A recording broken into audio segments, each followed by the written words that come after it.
Episode 36, The Start of the End for Kirtland, Ohio. Welcome to the Hidden and Distorted History of the Church series, where we will be looking at the historical aspects of the Church of Jesus Christ of Latter-day Saints, also known as the Mormons.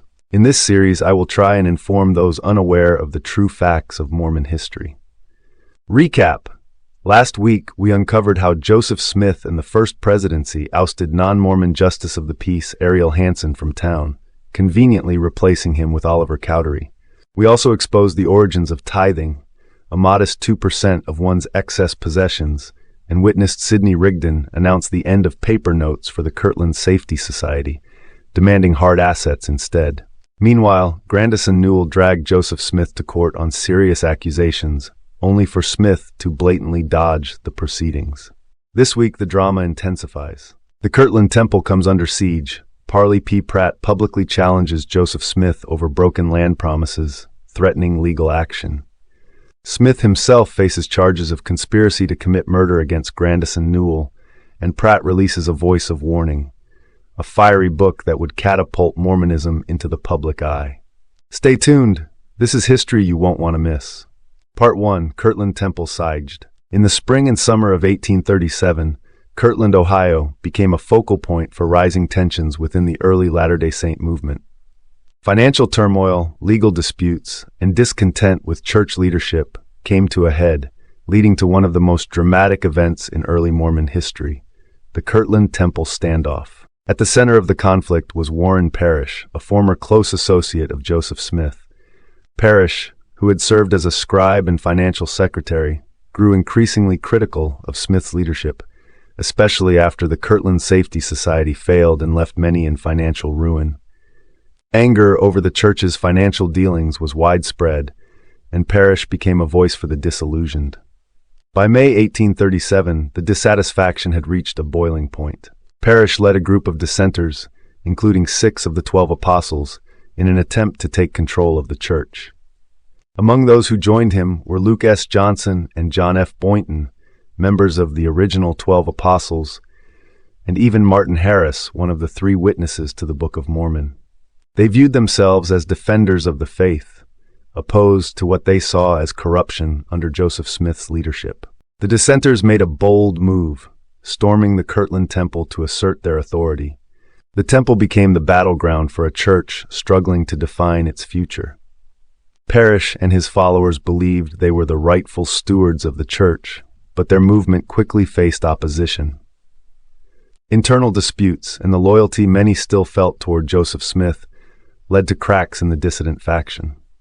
In the midst of this turmoil, Oliver Cowdery, recently appointed as Kirtland's Justice of the Peace, found himself in the middle of a legal and social storm.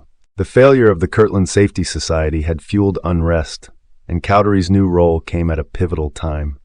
He soon faced the challenge of maintaining order as tensions escalated. With Joseph Smith and Sidney Rigdon absent in Canada, the stage was set for a showdown between Smith's loyalists and the dissenters led by Parrish. The conflict escalated into physical altercations, with members brandishing weapons and emotions running high. In the chaos, Joseph Smith Sr. was physically confronted, and a sword was drawn by John Boynton, threatening further violence. The confrontation ended with Parrish and his followers leaving the temple, signaling the deepening fracture within the church. The very next day, Parrish and other dissenters filed charges of riot against several Mormon leaders. In response, a legal trial took place in Kirtland later that month, presided over by Cowdery in a local church building. Cowdery announced the verdict. The charge against them was not sustained, and they were therefore discharged. Many saw the trial as biased, with the church leadership using their influence to avoid consequences. This deepened the mistrust between Joseph Smith's leadership and the dissenters, whose grievances were largely dismissed. This episode marked a turning point, a sign that the unity of the early church was unraveling under the weight of financial failure and personal conflicts. By the end of 1837, Kirtland was no longer a stable center for the church. Disillusioned members, including some of the highest-ranking leaders, left the movement. Joseph Smith and his followers began preparing to move west to Missouri, seeking a fresh start in a way to leave behind the controversies of Kirtland. The events of that turbulent year left lasting scars on the early church. The Kirtland Schism exposed the deep internal conflicts that had been simmering beneath the surface, setting the stage for future struggles as the church navigated its path forward. Part 2. Parley P threatens Joe. Parley P. Pratt, a staunch early convert and one of the 12 apostles, became one of Joseph Smith's most vocal critics during the financial chaos in Kirtland, Ohio. Lured by promises of prosperity and divine favor, Pratt, like many others, invested in land in Kirtland, likely purchased from Joseph Smith himself. These transactions were sold on optimism and spiritual trust. But as Kirtland's economy unraveled, it became clear that these promises were little more than illusions. Pratt found himself burdened with land rapidly losing value, a financial trap set by what he viewed as manipulation and deceit from the prophet he once revered. In his scathing letter, Pratt accused Smith of extortion and undue influence, outright alleging that Joseph exploited his position as a spiritual leader to coerce him into a fraudulent deal. These words were not chosen lightly. Pratt clearly saw Smith's actions as a betrayal of trust and an abuse of power. The accusation of extortion suggests Pratt believed he was strong-armed into a financial arrangement designed to benefit Smith at his expense. Undue influence implies a deeper layer of control, leveraging Pratt's faith and loyalty to push through what he saw as an exploitative transaction. This wasn't just a financial disagreement, it was an open indictment of Smith's ethics and leadership. This bold move of threatening to sue the supposed prophet speaks volumes about Pratt's frustration and disillusionment.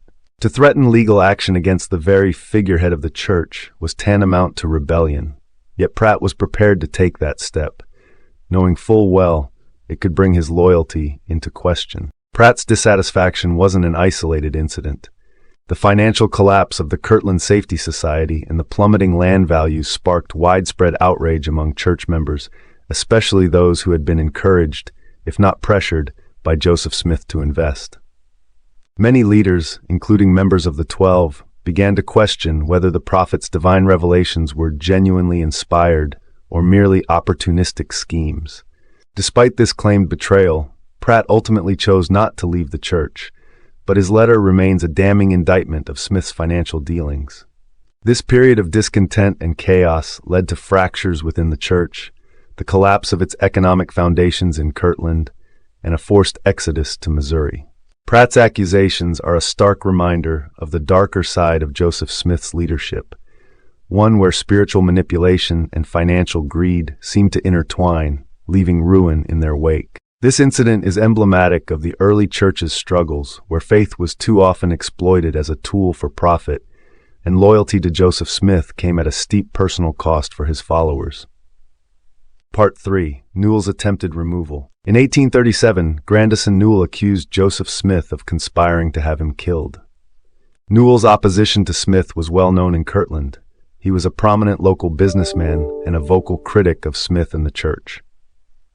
The animosity between the two was exacerbated by the financial collapse of the Kirtland Safety Society, which intensified public scrutiny of Smith's leadership. Two key witnesses in the case were Apostles Orson Hyde and Luke S. Johnson. They testified that Joseph Smith had expressed frustration with Newell, allegedly stating that Newell should be put out of the way. According to their testimonies, Smith justified this sentiment by claiming it was the will of God, and that such an act would be justifiable in the sight of God. These statements, as reported by Hyde and Johnson, were inflammatory and suggested a willingness to condone violence. In his book, Early Mormonism and the Magic Worldview, historian D. Michael Quinn provides critical insights into this case. He emphasizes the seriousness of the accusations and the potential consequences for Smith and the church had he been convicted.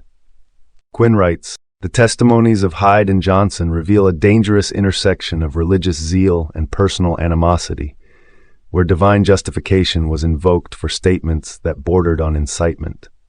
This incident illustrates both the precariousness of Smith's position in Kirtland and the intensity of opposition from figures like Newell. However, Hyde and Johnson also sought to downplay the seriousness of Smith's remarks. They characterized him as tender-hearted, and argued that his words were more reflective of his emotional state than of any genuine intent to harm Newell. This dual narrative, the acknowledgement of Smith's alarming rhetoric alongside assurances of his peaceful nature, was central to the defense's strategy. The court faced the challenge of determining whether Smith's statements constituted a criminal conspiracy. The legal definition of conspiracy required evidence not only of intent, but also of a concrete plan to carry out the alleged crime. Despite the troubling nature of the testimonies, no evidence was presented to suggest that Smith had taken any actionable steps toward orchestrating Newell's murder. Quinn stated, "Joseph Smith's rhetoric, while perhaps unguarded, reflected the siege mentality of the early saints in Kirtland. Surrounded by critics and facing financial ruin, Smith's outbursts can be seen as a product of desperation and frustration. However, they also underscore the tensions between his prophetic claims and his role as a community leader."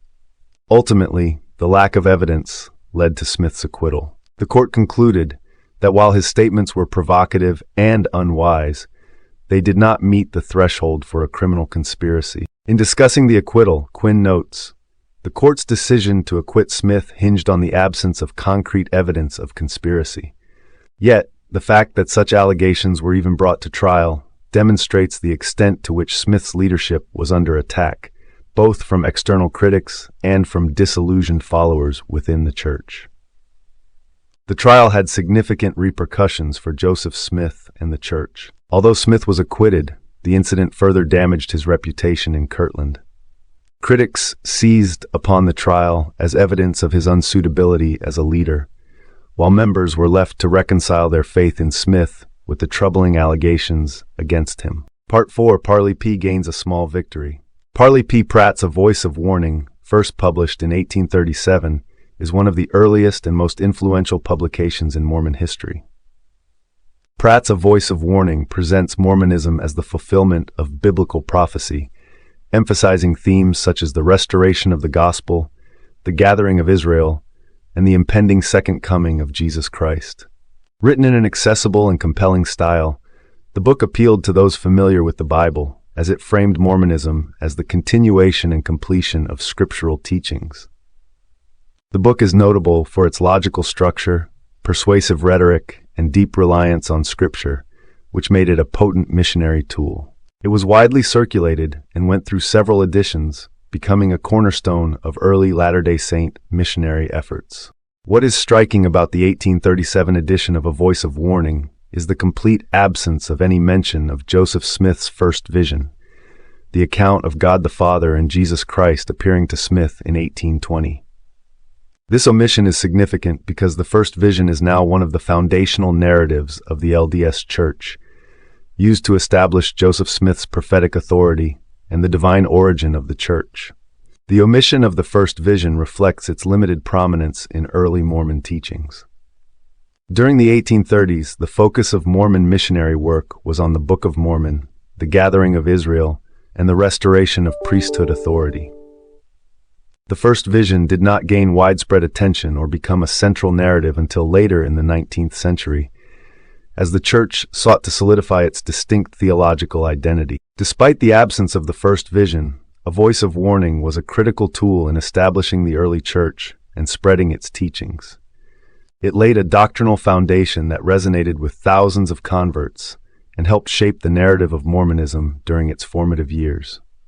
Pratt's work remains a testament to the evolving priorities and strategies of the early LDS Church as it sought to navigate its identity and expand its reach. Conclusion. The events in Kirtland, Ohio, marked the beginning of the end for the Church's first major stronghold.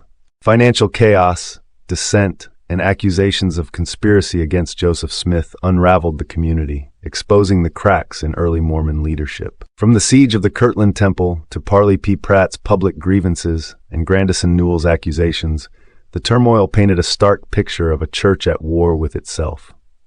While Smith's acquittal and Pratt's A Voice of Warning provided brief respites, Kirtland's downfall set the stage for the Saints' forced exodus to Missouri, a fresh chapter, but one marred by the scars of betrayal and conflict.